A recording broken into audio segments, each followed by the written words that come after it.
Aisha and Rawan were not there in the last class, I know. So it was Jania and Devangi. Jania, what about a quick summary? Would you like to give a quick summary? Yes, sir. Yeah, okay, great. Thank you so much. Let's go. Okay, so columns of Bertini, they are renal columns that are present between the medullary pyramids of the kidneys. Then Yeah.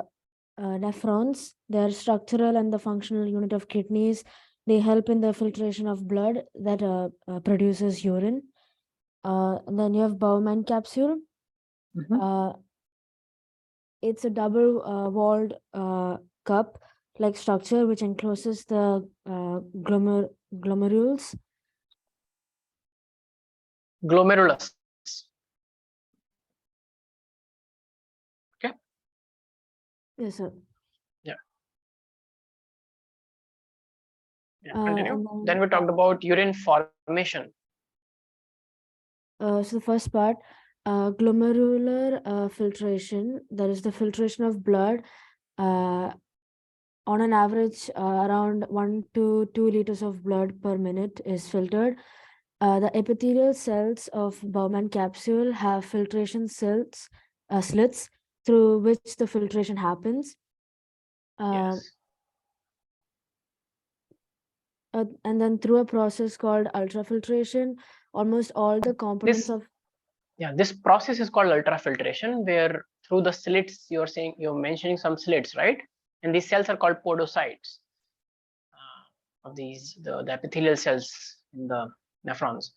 Through ultrafiltration is a process where you are filtering everything which is smaller in the blood, which is very, very tiny substances, all the water, ions, everything, but not the proteins or cells. Okay, that's called ultrafiltration. Yeah, continue.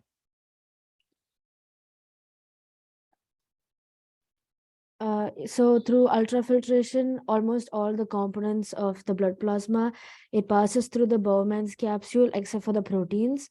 And then blood cells do not pass through the Bowman's capsules. This is why it's called as ultrafiltration.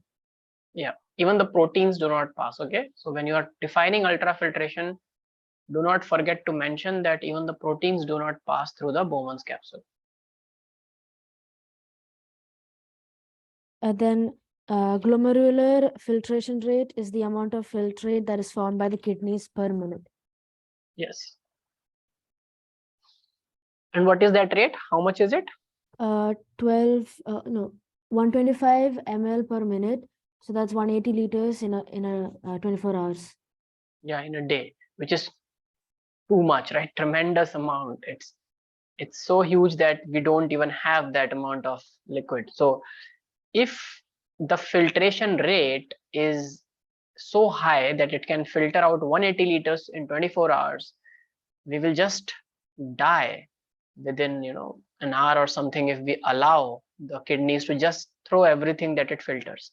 So therefore it becomes very important that whatever the kidneys filter out and make it as a filtrate, we reabsorb back important components from it. That's where the concept of reabsorption comes in. And reabsorption is a very important process of urine formation, and that's why at the end of the day we end up discarding just 1.5, around 1.5 liter of urines per day out of that 180 liter that it can filtrate out. Okay, yeah, so continue. Talk about what is this thing.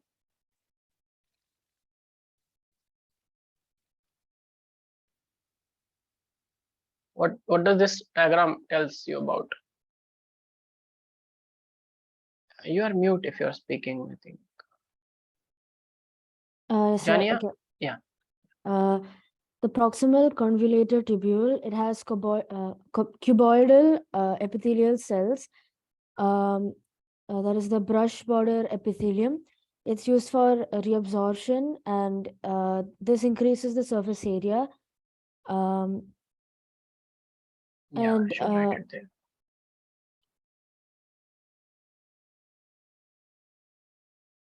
Increases the surface area.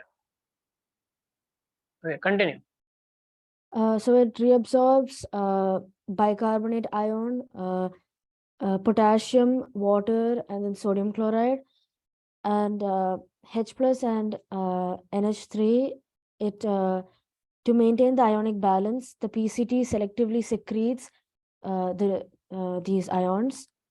Yeah, ion is just one. Hydrogen is ion. It secretes ammonia. Ammonia and ions are which has a positive or a negative charge. So it secretes ammonia and hydrogen ions. Okay. Yes, sir. Then the loop of Henle. The descending loop of Henle is permeable to water but impermeable to electrolytes. The ascending loop of Henle has minimum reabsorption and is impermeable to water but allows movement of electrolytes. Correct.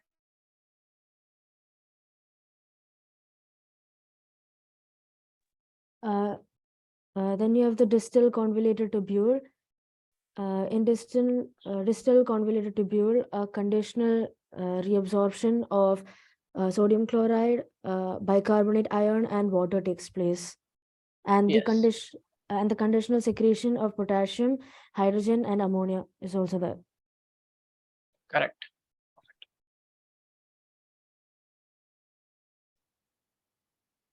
Then for the collecting duct, it extends from the cortex to the medulla, and if required, a large amount of water can be reabsorbed from the collecting duct to produce a concentrated urine.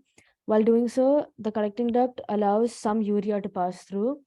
So the collecting duct, it plays an important role in maintaining the pH and the ionic balance of blood by the selective secretion of H plus and a potassium ion. Yeah, correct. And sometimes when you are, I also told you that there's a trade-off that is associated with collecting duct. If you want to reabsorb large amount of water from collecting duct in order to save or preserve water in your body, then you also have to let go some urea out of the collecting duct, right? Just to maintain the balance, correct?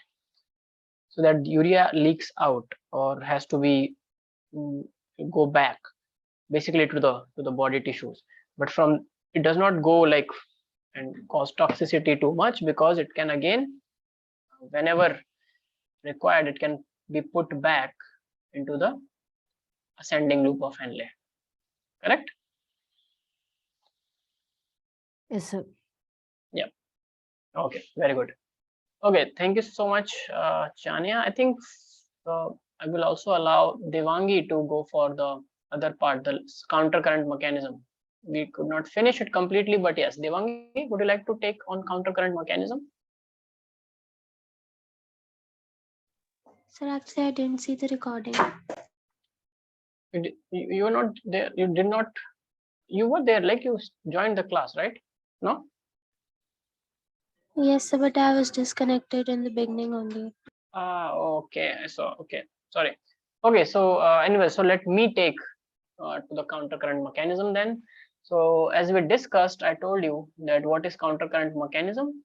It is a mechanism to concentrate the urine filtrate. Concentrate the filtrate to make it urine, because a urine is a very concentrated filtrate where we do not lose a lot of water and other important ions. Okay. So as you can see here, there are two components to this mechanism. One is the blood vessel, the vasa recta. The other is the nephron, which is the PCT, descending loop of Henle, ascending loop of Henle, DCT, and collecting duct. So if you see, there is an opposite current in both.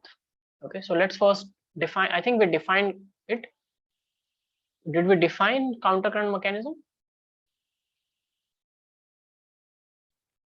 If not, then write down. Write down.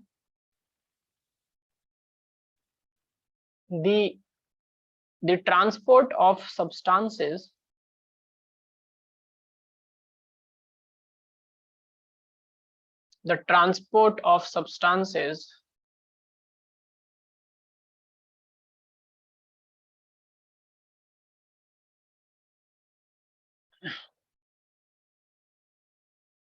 between the Henle's loop, and the vasa recta, between the Henle's loop and the vasa recta,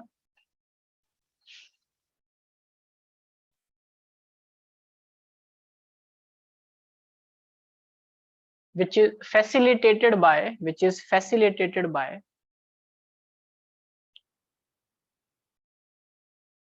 a special arrangement of these two components,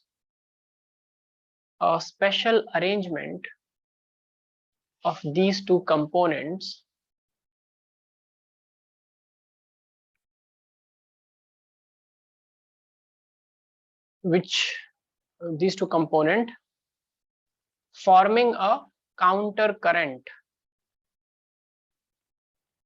flow,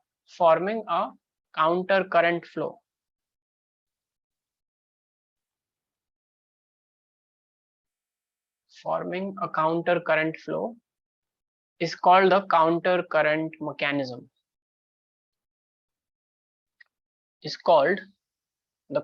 current mechanism.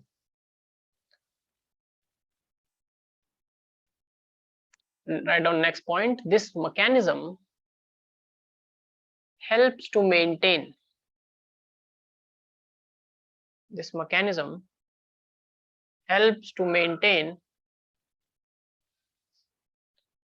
a concentration gradient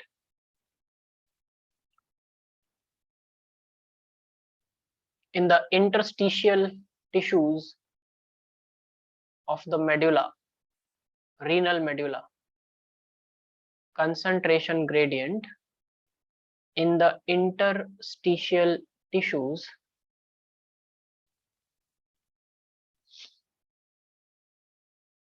of the renal medulla. Can you see here? So this region is the cortex and this is the medulla, outer and inner. So all this gradient is formed within the medulla only, correct?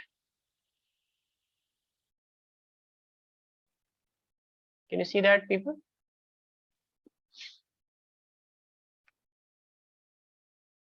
Yeah, good. Now what is the function? What does it helps us in? Advantages of making this kind of a gradient. Write down the advantage of counter current mechanism. The advantage of counter current mechanism.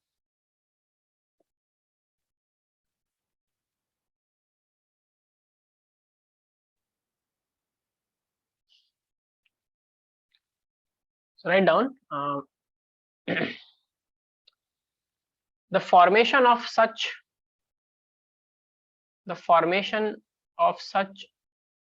interstitial gradient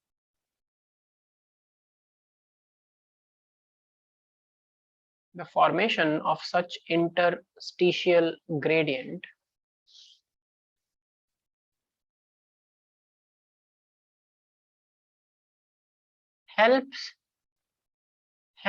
in the movement of water,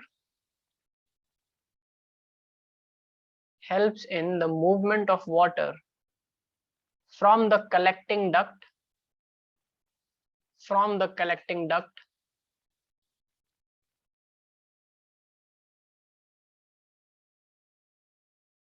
therefore concentrating the urine.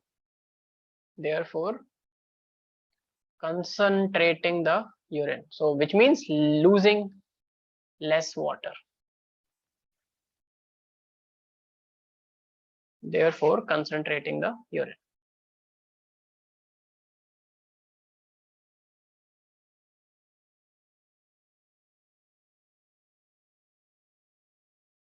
Okay, is that clear? And just to let you know as a fact, which is not important for boards but maybe for entrances, how much concentration that can be achieved by this counter current mechanism? So you can, yeah, okay, everyone. So you just know that, just write that the initial filtrate can be concentrated around 4 times. Okay, around 4 times, like 4x. This is the power of this counter current mechanism. So the initial filtrate can be concentrated around 4 times higher in human kidneys through this counter current mechanism. Through this counter current mechanism. Is that clear, everyone? Any doubt in counter current mechanism, which includes both the vasa recta and the nephron, or in this reabsorption mechanism? So reabsorption majorly happening in TCT and DCT. In the loop of Henle, it is just of water or salt. In descending, it is water which goes out, which is reabsorbed. In ascending, it's majorly the salt. In counter current, we are also taking into consideration this, this thing, these blood vessels which stay around this nephron. So they are arranged in the manner where there is a counter current mechanism happening. Everything clear about this? Please go through it and let me know if you have any. Look at the numbers, look at the osmolarity values, the units, and tell me if anything is not understood. If everything is understood, then please give a thumbs up or speak or write in the chat.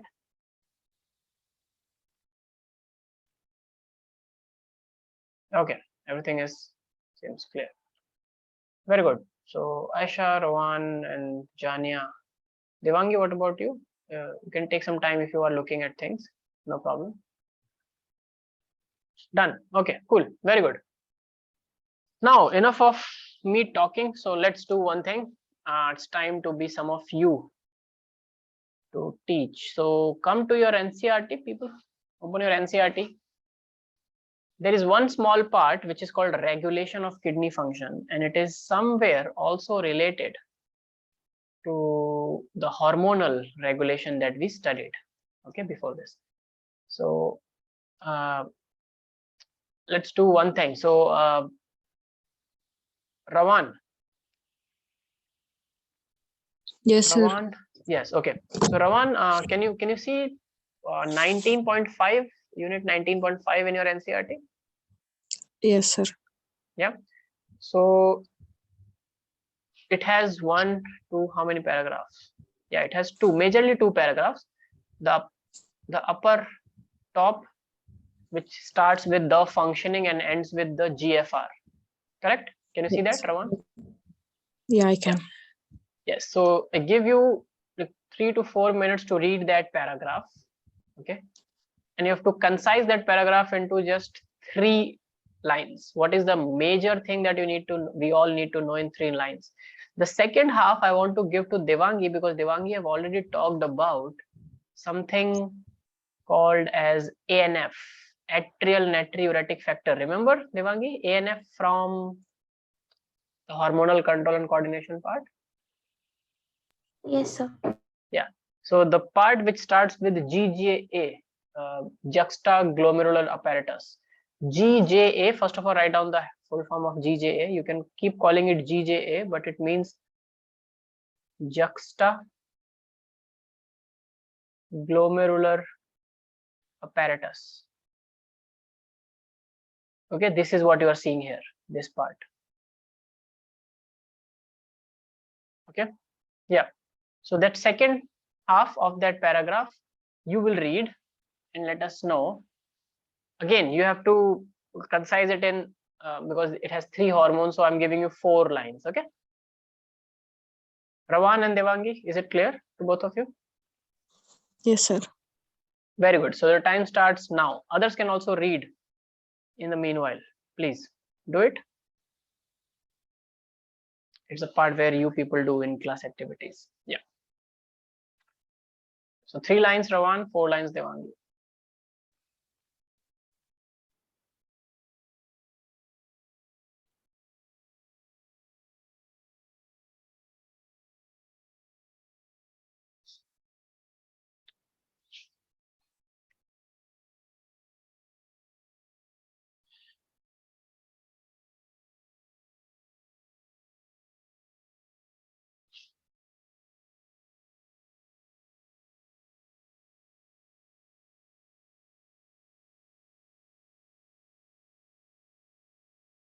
Do let me know if you have any doubt anywhere while making a point or something. Okay.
Sir.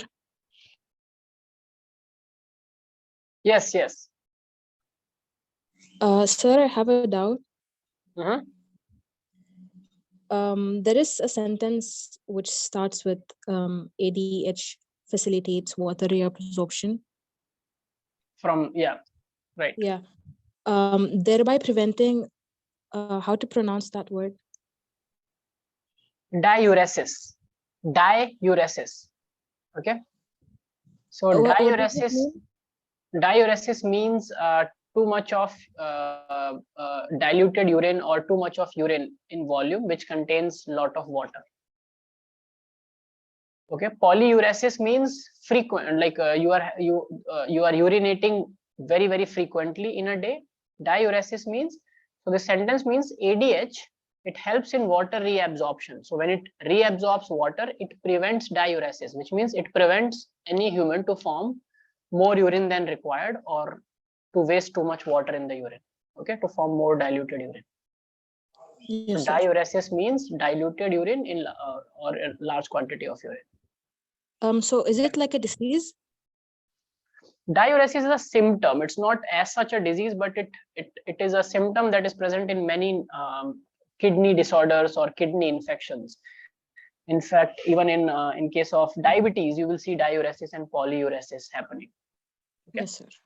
Yeah.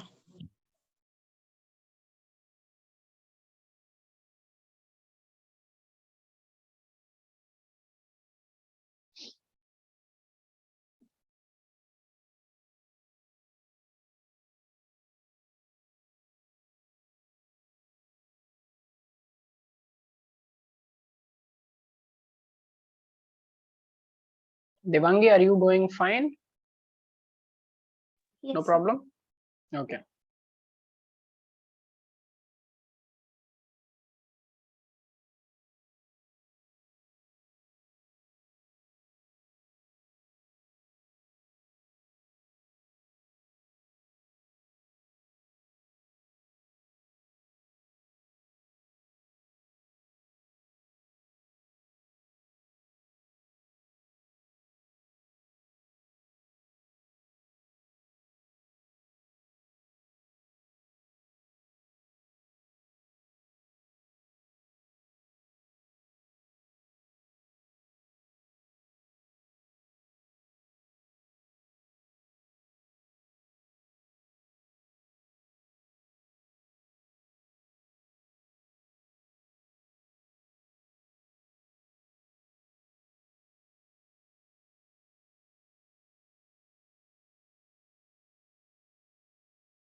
1 more minute, both of you.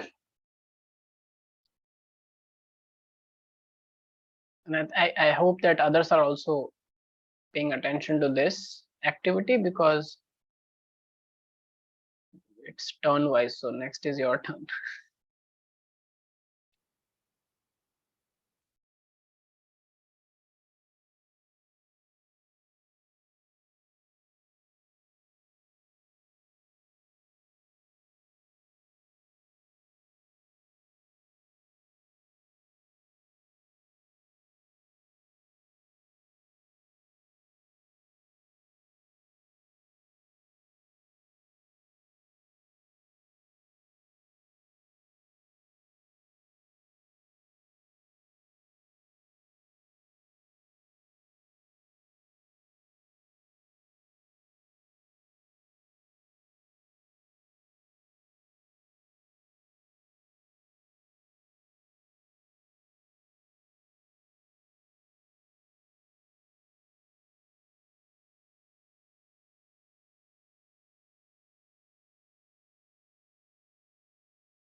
Okay. Okay, so let's do it. Let's start with Rowan. Are you there? Yes, sir.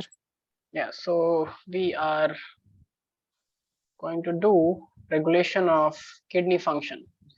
So we know that, let me first put some base before Rowan and Devangi starts. So regulation of kidney function, every organ in our body is actually regulated, right?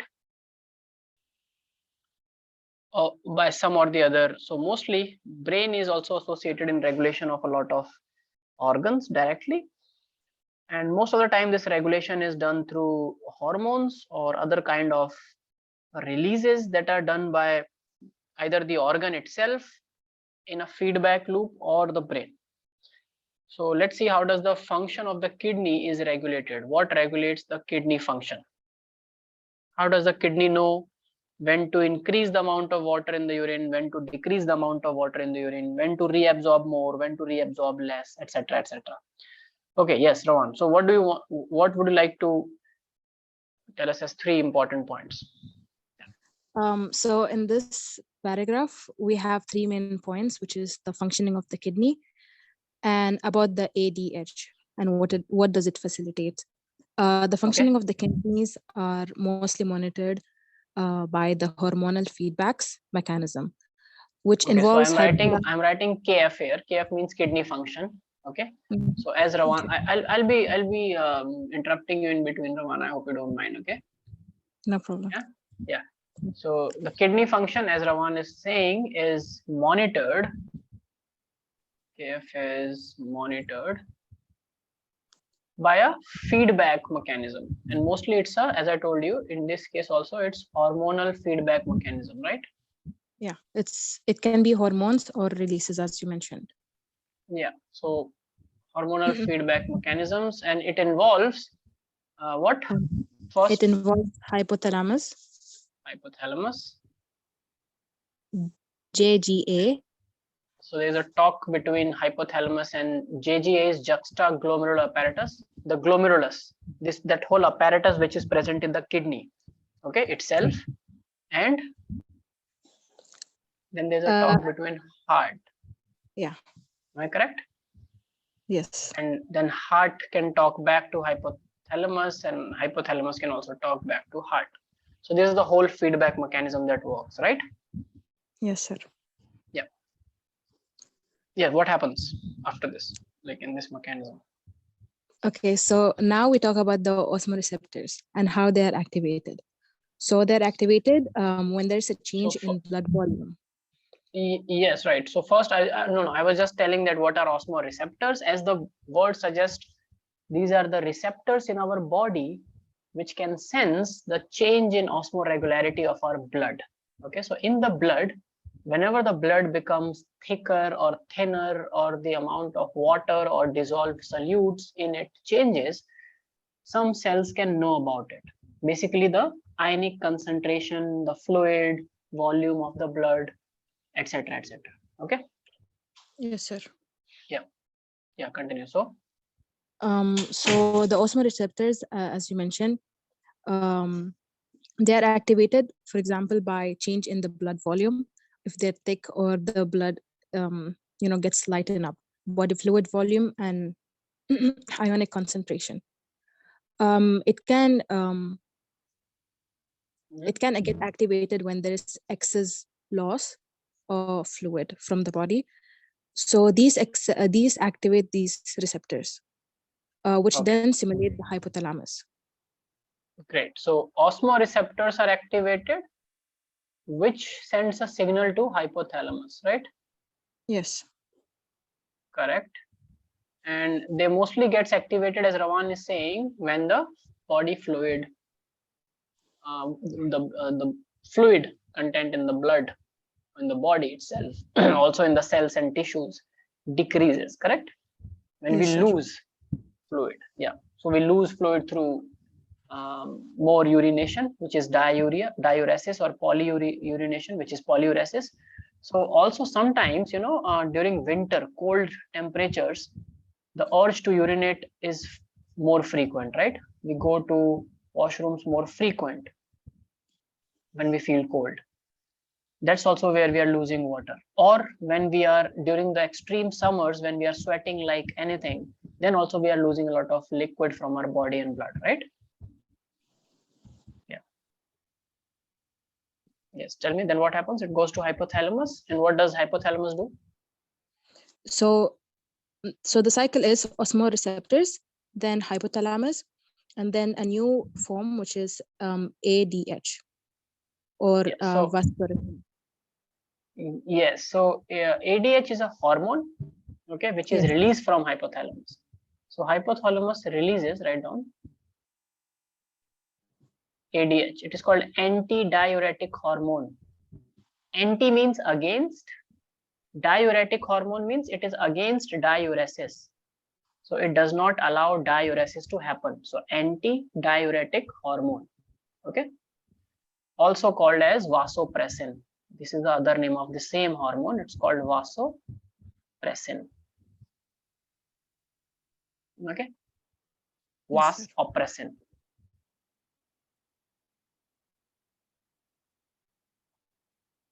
And this is released from, as the word says, neurohypophysis, which simply means it is released from which part of hypothalamus?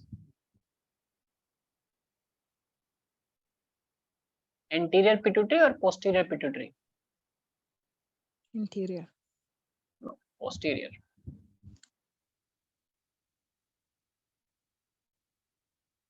That is what neurohypophysis means. Okay, anterior pituitary is called adenohypophysis, remember? Posterior is called neurohypophysis. Okay. Yes, sir.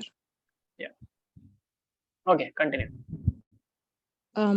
So the function of ADHD is basically facilitating water reabsorption from latter parts Yes. of the tubule. Yes, the latter part means, what are the latter parts of the tubule? The DCT and the collecting duct, correct? Yes. So latter means towards the end. So from DCT and the collecting duct, the ADH tells that do not allow any water to go into the urine. just minimal water which is required to dissolve the urea. Try to make it as concentrated as you can because the body needs water, the blood needs water. So ADH increases the reabsorption of water and prevents diuresis. Okay.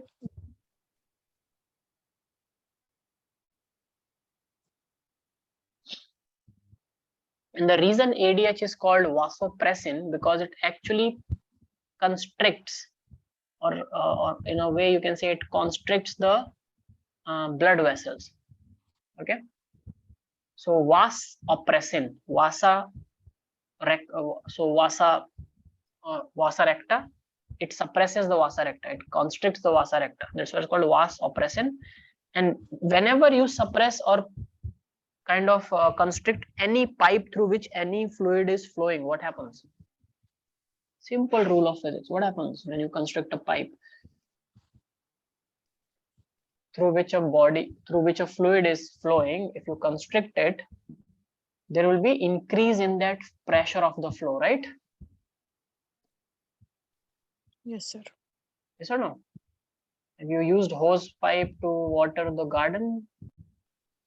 When you have to reach distance, you constrict the pipe, correct? And then water flows with higher pressure. Yes, continue. So that is related to what Rawan is going to tell us the next. Yes, sir. So I stopped at ADH and what it facilitates.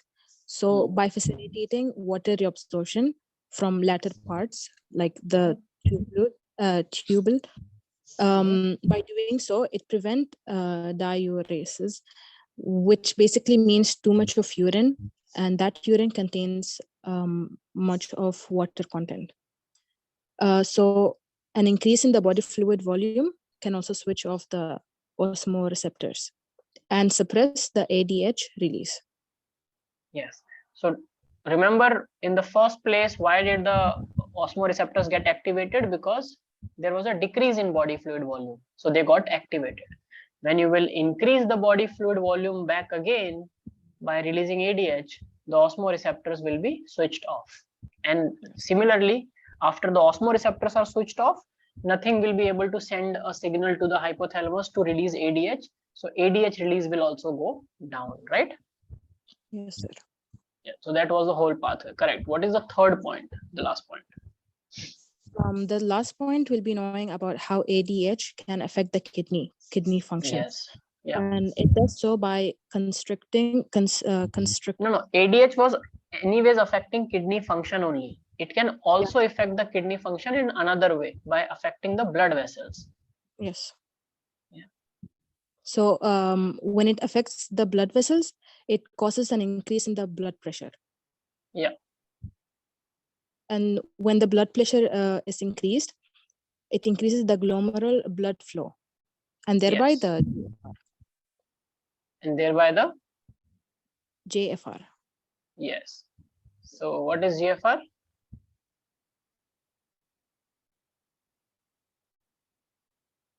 So if ADH constricts the blood vessels, because of constriction, blood pressure increases. And when the blood pressure increases, more blood goes into the glomerulus. So that's called glomerular blood flow increases. Okay. Yes. Glomerular blood flow increases. Yes. And when this increases, then what increases? The glomerular filtration rate. So GFR increases, right? So more filtration happens. Correct? Yes, sir. Very good. Thank you so much, Rawan. No problem. And now let's go to Devangi. Devangi, what about you? The second half? Yes, sir. What are your points? So I'll be writing it as 0.4 in the regulation, which will be Devangi's 0.1. Yes, tell me. I hope everyone is writing it down. So Devangi, also, like when you are dictating, try to dictate in a manner where people can write, okay? Yes, sir. We will be talking about renin angiotensin mechanism. Mhm. So basically, a fall in the glomerular blood pressure activates the juxtaglomerular cells to release renin. Yeah. So fall in blood pressure. So they will release renin. Now let me tell you one more thing very clearly here. Pay attention to the spelling of renin. There are two kinds of renin in biology. R-E-N-N-I-N renin and R-E-N-I-N renin. This renin comes from the word renal, single N. So if it is single N renin, it is the hormone which is released by the GJA cells. Okay, the glomerular juxtaglomerular cells. Okay. So this converts angiotensinogen into angiotensin. So there is a, then we'll talk about it later. But if it is a double N renin, it is a enzyme present in infants which helps in proper digestion of milk. Okay, you know that we cannot digest the milk completely. Any human who's not an infant, adolescent or an adult or an old human, we cannot digest each and every component of milk because we don't have renin in our stomach. Babies have renin in their stomach when they are born. They produce renin. Okay. So this is about the infant stomach, and this is present in the renal kidneys. Okay. Yeah. Then what happens, Devangi, when renin is released? So a function of renin is to convert angiotensinogen into angiotensin 1 and further into angiotensin 2. Yes. So this renin, there is a hormone which is called angiotensinogen. Also remember this point, whenever there is gen in front of any enzyme's name, it is inactive form. Pepsinogen converts into pepsin, angiotensinogen converts into angiotensin. Okay. Trypsinogen converts into trypsin, and so on. So gen means Inactive. inactive. Okay. Correct. So angiotensin converts into angiotensinogen converts into angiotensin 1 by the effect of this renin. Yeah, then Further into angiotensin 2. yes, angiotensin 2. These are just types, so it's changing a little bit in its function. So angiotensinogen 1 and 2. Yep. Then So this angiotensin 2 basically increases the GFR. yeah, but how? You forgot that. So this angiotensin 2 is a very powerful vasoconstrictor. This also constricts the vasa recta. Write down, angiotensin 2 is a powerful vasoconstrictor, constricts, and it will also increase blood flow, blood pressure. And angiotensin 2 acts on adrenal cortex. Remember adrenal cortex, people? What is adrenal gland? Where is it?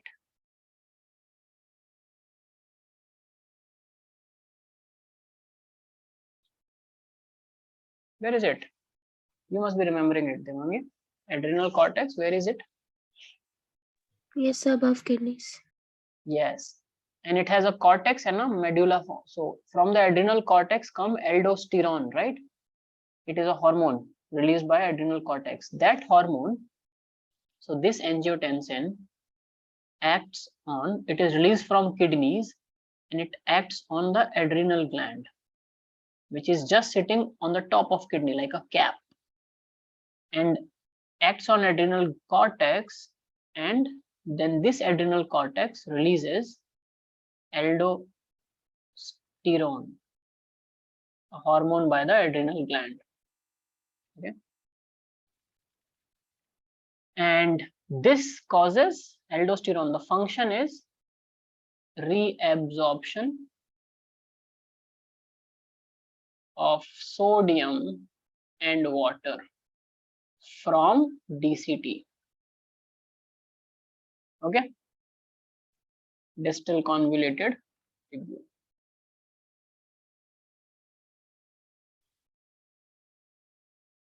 Yes, sir. So this whole mechanism, which started with renin, which led to the activation of angiotensin. Then angiotensin went to adrenal cortex and told adrenal cortex to secrete aldosterone, and then aldosterone led to reabsorption of water and sodium. So this is again another reabsorption mechanism which regulates kidney function. So this whole process is known as what it is called? Angiotensin mechanism. Yes, it's called renin angiotensin mechanism. So this is another mechanism by which the kidney function is regulated. Is the renin angiotensin mechanism clear to everyone? Just look here, and this is the second. So first, Ravan told us about Osmo receptors and how they help through ADH. Okay, and second, from ADH is coming from hypothalamus, so it also talked about how brain is involved, how hypothalamus is involved. Second, Devangi told us about the renin, which is secreted from the JG cells, juxtaglomerular apparatus. Okay, and how renin along with angiotensin acts on adrenal cortex and lead to this whole renin angiotensin mechanism, which again reabsorbs water and sodium from DCT. Third, again, Devangi will talk about the third thing. Yes, what is it, Devangi? What is the other way or the third way through which this kidney function can be regulated? Yes, sir. So an increase in the blood flow to atria causes the release of ANF. Yeah, so we're talking about heart's role, right? Yes, sir. We're talking about heart's role in kidney function. So now can you relate when people have certain kind of heart disorders or kidney disorders? They always go to check both, right? One organ Yes, sir. regulates the function of the other organ in our body. That's why organ makes organ system. Okay, so what is heart's role? Atria secretes Atrial natriuretic factor. yes, releases something called atrial natriuretic factor. Okay, ANF. It's known as ANF. It is a hormone secreted from heart, and this works in an opposite manner. So above two were constrictors. They were constricting and increasing the blood flow, right? ANF, on the other hand, is a vasodilator. It is not vasoconstrictor. It is ulta. Vasodilator. And if you dilate the vessel, what will happen? Decreases the blood pressure. Yes. Dilation of blood vessels. And this leads to, write down, decrease in blood pressure. Okay. And then what happens? Is this exactly opposite to the renin angiotensin mechanism? Yes, sir. So this is, it counteracts or checks, it keeps a balance between renin-angiotensin mechanism. So counteracts on renin-angiotensin mechanism. So if a question comes in your exam entrance that what keeps a check on renin-angiotensin mechanism?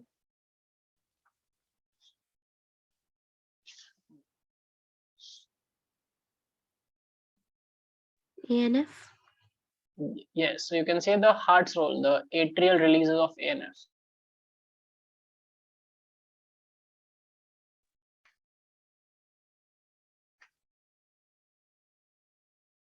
Okay, is it clear, everyone?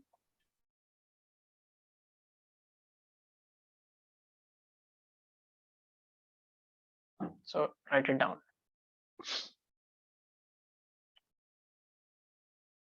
Everything clear till here? Give me a thumbs up if things are clear. Okay. Aisha, Rawan, great, cool. So thank you so much, Rawan and Devangi. Okay, now Jania, are you there? Yes, sir. Yeah. So Jania, you have to tell us about, okay, leave micturition. You have to tell us about role of other organs, 19.7. Okay, role of other organs in excretion. This is just theoretical, so that's why I'm doing this activity, that you read and then you tell us instead of just me giving you a monologue. Okay, so okay, 19.7, will you do it? Role of other organs. Again, Yes, I'll sir. give you, yeah, so your time starts now. I'll give you 4 minutes. Read and make 3 to 4 important points. Okay, the most important one. And then we have Aisha. Aisha, will you participate in the activity, class activity?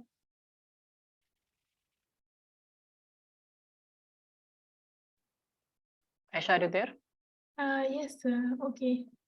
Yeah, great, cool. Thank you so much. So how about you do disorders? Choose choose any 3 disorders. Rest I will, for whatever you will not choose. I think there are only 3, right? So talk about any 3 disorder. Okay, disorders of excretory system. Cool. Whatever you will leave, I will take care of it, and I will also take care of micturition. So after 4 minutes, first I will do micturition, then Jania will do role of other organs in excretion, and then Aisha, you will talk about any 3 disorders, and then I will end with whatever you will leave. Okay, how about it? Cool, give me a thumbs up if everyone is okay with this. Okay, cool. Time starts now.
Yes, Aisha has some confusion on his topic. So I took micturition for me. So Aisha, you have to talk about any 3 disorders of the excretory system.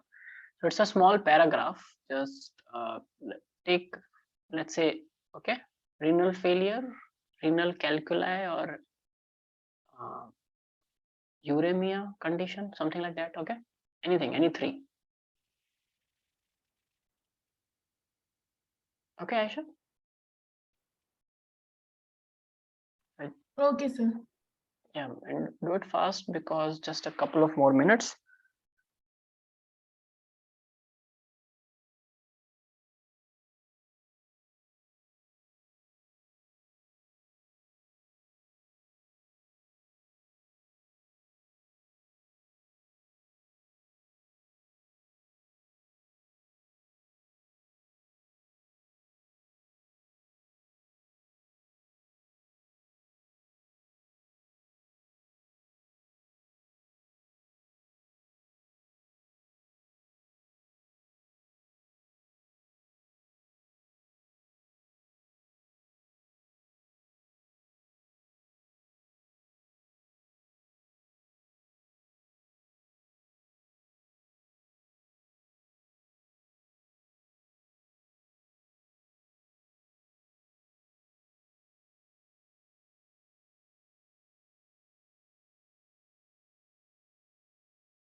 Okay, so can we start? So let me start first because I have to start with micturition, right? Okay, correct. So everyone is back. Can you all hear me? Excuse me. Am I audible?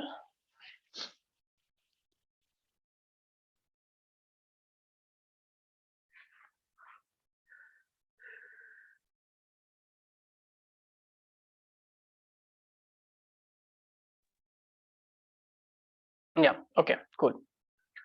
So micturition is just a scientific name which is given to the urge or the reflex to urinate. Okay. So as the urinary bladder gets filled, so for some time you must be knowing that, or you must have experienced it yourself, that urination is not purely involuntary, it is voluntary. It is a voluntary signal, right? It is a voluntary signal which is given by the central nervous system. Okay, and we know that, okay, now we should urinate, and this signal is generated by the brain, but it is initiated by the urinary bladder's stretching. So as the urine gets filled over time, after a few hours, you see that the urinary bladder starts to stretch. Okay, and as it stretches, it sends a signal to the brain, and that is called the micturition reflex, sorry, micturition impulse. So you need to urinate then. So CNS sends a signal back to smooth muscles of the bladder, and then to some extent we can control it, and our smooth muscles in the bladder, they contract, and that causes urine to start coming out, and there is a urethral sphincter at the urinary bladder. At the base of the urinary bladder there is a sphincter. Sphincters are basically tight ringed muscles which always stay contracted, like very constricted, to close the loop or to close any bag. And when these sphincters open, the liquid is released. So we have a lot of sphincters in our body, in our stomach. So there is a sphincter at the junction of esophagus and stomach. It is called esophagus gastric sphincter. So that prevents the food to come back into the esophagus. Okay, so when it opens, food can come back into the esophagus, and that opens under the vomit reflex. Similarly, our urinary bladder sphincter opens, and then urine comes out. Now we know that to some extent we can control this. Okay, so the moment you feel the urge to urinate, you don't have to go. You can control for some time. This gives you a time to find a proper place like a toilet, and then so that's evolutionarily we have evolved to do so. But after some time, the urinary sphincter, or this action is not under our control. This impulse it becomes involuntary, and even if you don't want, the brain will send signal to the smooth muscles of the bladder, and they will contract and relax, and the sphincter will open, and the urine release will take place. Okay, so that is known as the micturition process. Is it clear, everyone? The process of release of urine is called micturition. Write down. The process of release of urine is called micturition. Next point is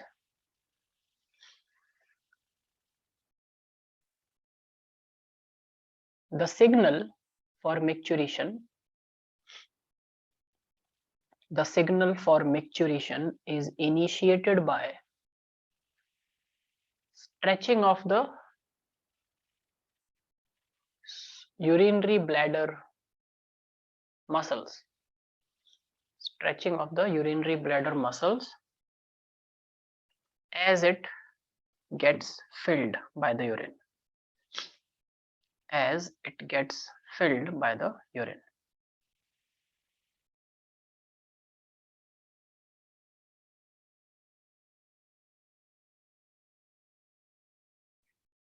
Next point, the bladder sends signal to the CNS.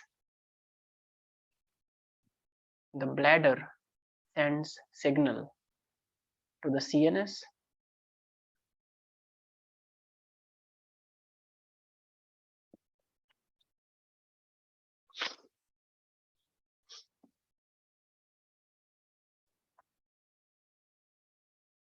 And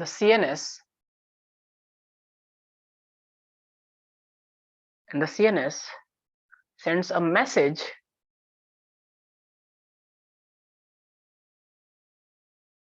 to the smooth muscles of the bladder to contract. To the smooth muscles of the bladder to contract.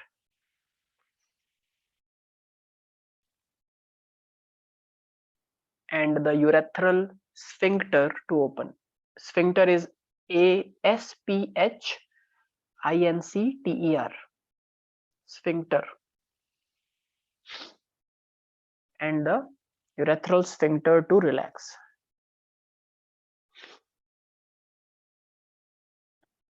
Is that clear, everyone? Cool. So it is voluntary to some extent, and after one point of time, it becomes involuntary.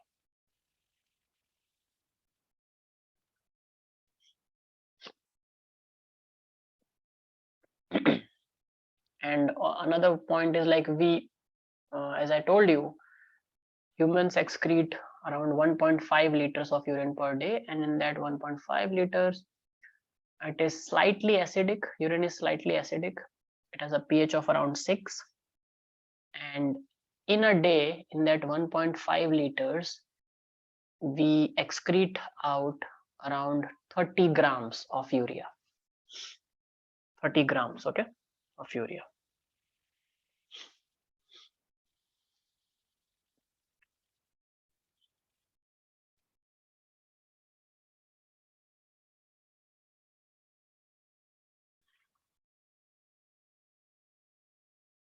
Okay, now let's quickly go to who's going to speak. Jania, role of other organs. Yes, sir.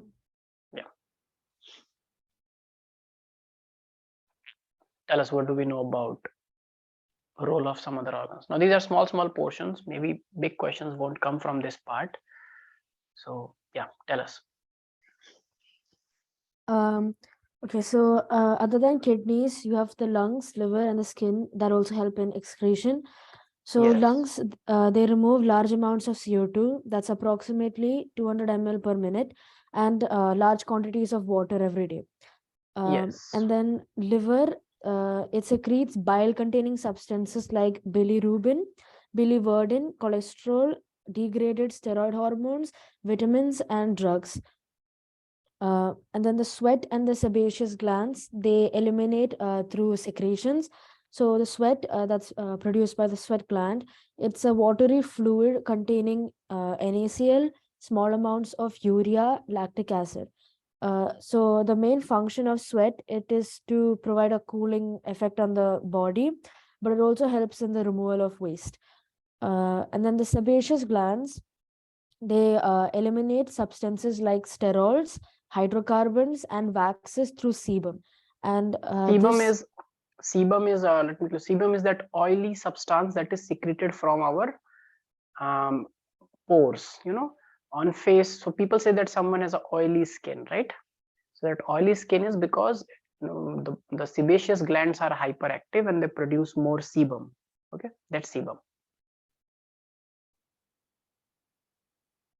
And Yeah. oily skin is actually very important in evolution, because a dry skin is more prone to injuries and skin dying off faster. So dry skin is also more prone to let's say other kind of temperature related damages, etc. But oily skin on the other hand is more prone to bacterial infections. Sorry, oily skin is more prone to what do you say,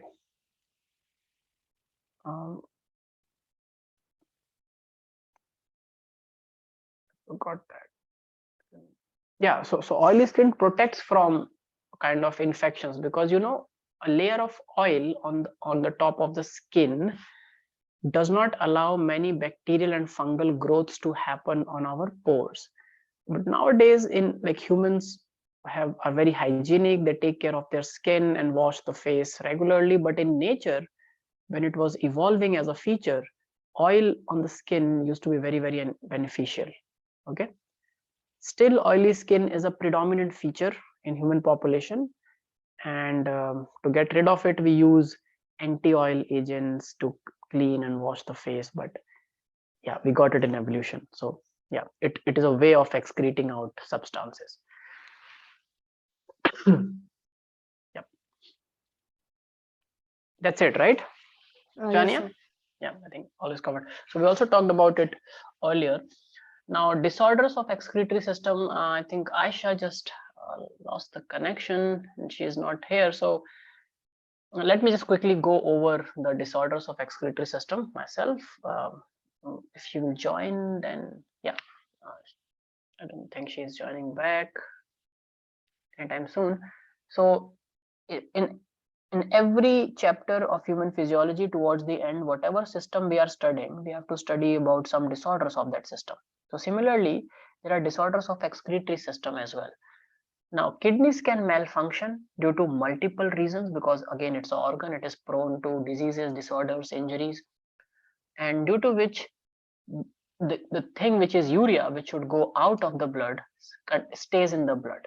And one first disorder of excretory system is where urea stays in the blood and does not get filtered out. And it can be very harmful and can also lead to put more and more pressure on kidney and lead to kidney failure. And that condition is called uremia. So write down uremia, uremia.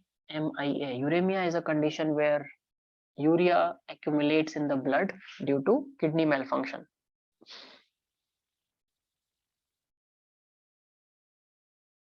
And it leads to kidney failure.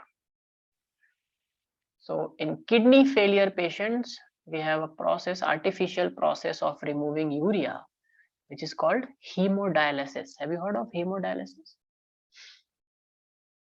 Anyone? Dialysis done for kidneys? Yes. So what we do is we take a major artery and a major vein. We take all the blood from a major artery to go into a artificial unit, artificial machine called dialysing unit. It's also known as artificial kidney. So the blood goes into that unit, and urea on the basis of concentration gradient is removed from the blood, and then the blood is pumped back into a major vein. Okay, and then it goes back to heart. And to prevent coagulation, because whenever blood comes out of body, it coagulates, it clots. So this dialysing unit, the tubes of it are coated with heparin. Heparin is an anticoagulant. Okay, that's simple. So what kidneys were doing, we are doing it in a machine, and dialysis helps in getting rid of nitrogenous waste from blood. And if you want to know the concept of it, it is simply there is a cellophane membrane sheet. So basically it's a plastic tube through which blood moves, and that tubes allows the passage of molecules in and out based on concentration gradient. So you can clearly understand that this whole machine has a liquid inside it, outside this tube, which is as normal, like the concentration of which allows the urea to come from blood into that machine. So we lose urea from our blood and the blood gets cleaned. Okay, and then it is put back into the body. So that's called in case of kidney failures. And if kidney failure cannot be treated and it becomes severe, so kidney failure or renal failure is the same term, and if it gets severe, then there's only one option called, which is kidney transplantation. Okay, and kidney transplantation is it's not very complex a process now, because that's the most done transplantation nowadays, where someone else's kidney is put in someone else's body. Okay, yeah. But again, like any transplantation, there are chances of rejection. So to minimize rejection, if the donor is a close relative, that helps. And it can be done because we have two kidneys, and even on one kidney, a person can survive very well without any problem. Yeah, so it's that. Then second common disorder is kidney stones, right? Which is also called renal calculi. Calculi, it means like the stones, crystallized salts. So renal calculi or kidney stones are insoluble crystallized salts which are formed within the kidneys. Okay, and it can block any particular main passage of the kidney and can create problem in the kidney process. It's also very painful sometimes, most of the times.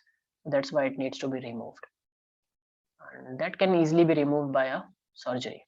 Okay, and a third is glomerulonephritis. So as the term says, anything which is itis is inflammation of kidneys.